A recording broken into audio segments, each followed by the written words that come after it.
Midnight Hauntings. The House on the Lake. Welcome to Midnight Hauntings. Prepare yourself for a story that will send shivers down your spine. About a father, a son, and a mysterious house by the lake. This house, isolated and shrouded in an eerie silence, held a dark secret, one that had remained hidden until now. The young boy's name was Paul Creed, and he would become the central figure in this terrifying tale. On his first night in the house, while preparing for bed, Paul felt an unsettling presence, a gnawing sensation deep in his bones, telling him that something was horribly wrong. Despite his unease, Paul slid beneath his blankets, trying to calm his racing heart. But just as he started to drift off, a strange, unnatural sound echoed from beneath his bed, a sound that made his skin crawl. Frozen with fear, Paul couldn't even muster the strength to scream, praying that what he was hearing was just part of a nightmare. Then, suddenly, a chilling voice rasped from the shadows below his bed. "I am the Saurus, and this is my lair. Those who have slept here before you never left alive. If you wish to be eaten, by all means, stay. But if you want to live, run far away." Paul screamed, summoning his father, who rushed in, alarmed by his son's cries. "There's a monster under my bed," Paul cried out, trembling. His father, half amused, shook his head and tried to comfort him. "There are no such things as monsters, Paul. It's just your imagination running wild because of something you've read. Now go back to sleep. It's late, and you'll be tired tomorrow." Despite his father's reassurance, Paul found little peace, yet he managed to make it through the night, waking the next morning feeling somewhat relieved. Maybe, just maybe, his father was right.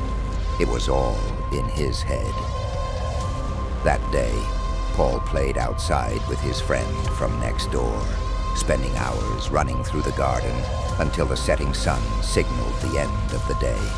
Exhausted from playing, Paul collapsed into bed that evening, falling asleep almost immediately. But as the night wore on, the familiar chill returned, creeping up his spine. Something was wrong. Once again, he woke with a start, his heart pounding in his chest. Desperate, he called for his father once more. His father arrived, clearly exasperated. "Paul, you really need to rest. You've got school in the morning, remember? And a big test, too. It's just tricks of the light. You're imagining things again." With that, he kissed Paul goodnight and left the room. But the Saurus wasn't done. The voice returned, harsher and more menacing this time. "You ignored my warning, and you're still here. Tomorrow I'll eat you for sure, and no one will ever find you." Morning came, and Paul was beside himself with fear. He knew the Saurus was real, no matter how hard he tried to convince his father. But his father still refused to believe him, brushing off Paul's pleas as childish fears. By that night, Paul was too terrified to sleep in his own bed. Instead, he curled up in a chair by the fireplace, hoping it would keep him safe. It was the last time Paul's father would ever see him. That night, while Paul dozed fitfully, the Saurus emerged once more, creeping out from under the bed. The beast devoured Paul whole, head to toe, just as it had done with others before him. By morning, when Paul's father came to check on him, his son was gone. The only clue to his disappearance was a note, written in Paul's handwriting.